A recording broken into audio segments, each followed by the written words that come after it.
რვა ოპოზიციური პარტიისგან შემდგარი ერთობა აქციების თარიღებზე შეთანხმდა 13-27 სექტემბერს და 4 ოქტომბერს ოპოზიციური პარტიები ისევ შეიკრიბებიან და ხელახალ არჩევნებს და პატიმრების გათავისუფლებას მოითხოვენ. ხელისუფლებაში ამბობენ, რომ ეს იქნება საპროტესტო მუხტის აწევის მცდელობა, რასაც შედეგი ვერ მოჰყვება. აქციების გეგმას უარყოფით და დაფასებს გიორგი გახარიას გუნდიც, რომელიც ფიქრობს, რომ არჩევნების ბოიკოტით ოპოზიციის ნაწილი ქართული ოცნების წისქვილზე დაასხამს წყალს. არჩევნებში მონაწილეობის პარალელურად აქციებზე წასვლას არ გამორიცხავს პარტია ლელო. თვითმმართველობის არჩევნების ბოიკოტის რეჟიმში მყოფი რვა ოპოზიციური ერთობიდან პარტია ნაციონალური მოძრაობა აქციების გასამართად 3 თარიღს ასახელებს და განცხადებას ავრცელებს. ნაციონალური მოძრაობა განცხადებაში ხაზგასმით ამბობს, რომ გააგრძელებს ურთიერთობას ყველა დემოკრატიულ ძალასთან, გარდა ცალკეული ინდივიდებისა, რომელთა ქმედებების ცდება ყოველგვარ ეთიკურ ნორმებს. ჩვენ გამოსავალს ვხედავთ საერთაშორისო იზოლაციაში ქართული ოცნების მოქცევის, ეს ერთი და ქვეყნის შიგნით აქტიური ქუჩის პროტესტი, რომელიც სექტემბერში აგორდება და 4 ოქტომბერს უნდა მიაღწიოს კულმინაციას, რომელიც ჩემი აზრით ქართული ოცნებისთვის გამარჯვების დღის მაგივრად იქნება მარცხის დღე. ძლიერი საქართველოს ლიდერი გრიგოლ გეგელია ამბობს, რომ აქციაზე მისასვლელად მოსაწვევი არ სჭირდება. გეგელია აპირებს შეუერთდეს ყველა აქციას, რომლის მიზანიც ახალი არჩევნების დანიშვნა და აქციებზე დაკავებული პირების გათავისუფლებაა. თუმცა აქციების პარალელურად პარტია ლელოს საარჩევნო მარათონშიც აქტიურად არის ჩართული. არამის მოსაწვევი არც ერთ პოლიტიკურ ლიდერს ამ პარტიაში არ ჭირდება. ზოგჯერ იყო ისეთი ტიპის შეხვედრებიც და პროტესტებიც, როდესაც სხვა მოწოდება კეთდებოდა, ხო? მაგალითად მოწოდება არჩევნთან დაკავშირებით და ასე შემდეგ. ყველა ისეთ აქციაზე, რომელიც ითხოვს ახალ საპარლამენტო არჩევნს, პოლიტპარტიების გათავისუფლებას, უვიზო რეჟიმის გაუქმების საფრთხის შესახებ საზოგადოების ინფორმირებას, ყველა ასეთ აქციას ჩვენ ვესწრებით და დავესწრებით მუდამ.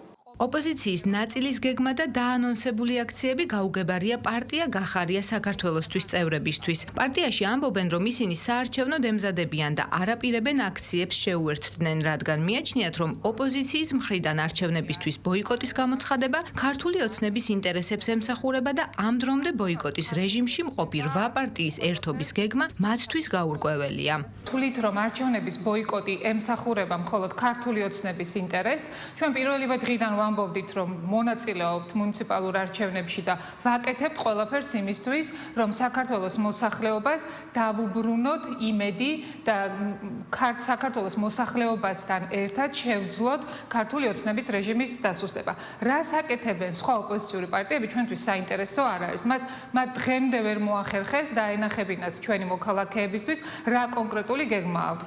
მმართველ გუნდში კი განმარტავენ, რომ ოპოზიციაში დაპირისპირებაა და ეგრეთ წოდებული რვიანის ერთობა დაშლის პირას არის. რაც შეეხება დაანონსებულ აქციებს, ქართული ოცნების ლიდერები ოპოზიციის ამ გეგმებს არასერიოზულად უყურებენ და ამბობენ, რომ მათი მთავარი მიზანი 4 ოქტომბრის არჩევნებამდე მუხტის აწევაა. თუმცა ყველა მცდელობის მიუხედავად სახელმწიფო მოწოდების სიმაღლეზე იქნება.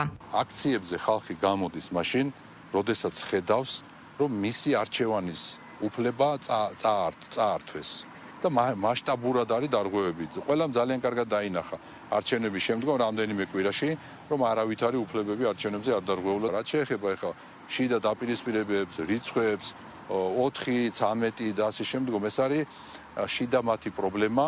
იქ ზოგი აპირებს, რომ ტელეფონებით ჩაატაროს არჩევნები, ზოგი პოსტით აპირებს არჩევნების ჩატარებას და ასე შემდგომ. ეს არის მათი სახე. ამ ადამიანებს რეალურად არაერთიანებთ არაფერი, რაიმე სერიოზული ან იდეა ან მიზანი. ეს გაერთიანება არის სიძულვილის გარშემო გაერთიანება, ერთი ადამიანი ერთი პარტიის წინააღმდეგ გაერთიანება, ამიტომ არ არის გასაკვირი ის დაპირისპირება, რასაც ჩვენ ხედავთ. ეს არის მათი სახე, ეს არის რეალურად მათ რაც შეუძლიათ. შეუძლიათ არა რაღაცის გარშემო გაერთიანება, რაღაც მიზნის დასახვა, შენება, არამედ ეს სიძულვილი დაპირისპირება, რევოლუციების მოწყობა, ამიტომ ჩვენ არ გვიკვირს ის დაპირისპირება, რასაც ხედავთ ამ ეგრეთ წოდებულ რაღაც გაუგებარ რვიანში. ნაციონალური მოძრაობის მიერ დაგეგმილი აქციების 13 და 27 სექტემბრის და 4 ოქტომბრის თარიღები უკვე ცნობილია. ახლა გასარკვევია მოახერხებს თუ არა 8 ოპოზიციური ძალა ერთმანეთთან დაპირისპირების პარალელურად საკუთარი მხარდამჭერების მობილიზებას რუსთაველზე გამოსაყვანად.